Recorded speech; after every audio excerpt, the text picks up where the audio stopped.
Hello friends, అందరూ terrace మీద కూరగాయలు పెంచుకుంటారు లేదా ఖాళీ స్థలాల్లో కూరగాయలు పెంచుకుంటారు. కానీ మేమైతే మాకున్న కొంచెం బాల్కనీ స్పేస్లో అయితే కూరగాయలు పండించాలని అనుకున్నాము. కొంచెం ఆర్గానిక్గా తినాలనిపించింది కాబట్టి. సో మేమైతే టమాటా, మిర్చి, ఆకుకూరలు అన్నీ వేసాము.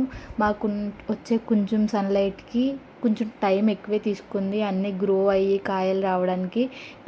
కానీ మన ఇంట్లో పెంచుకున్న కూరగాయలు వండుకొని తింటుంటే ఆ ఫీల్ అయితే చాలా బాగుంటుంది కదా, మాకు అలానే అనిపించింది.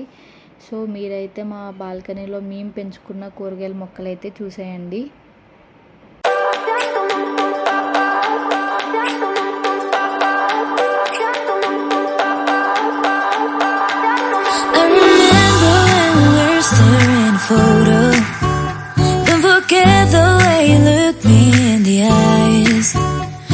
I keep you in my heart is where you are.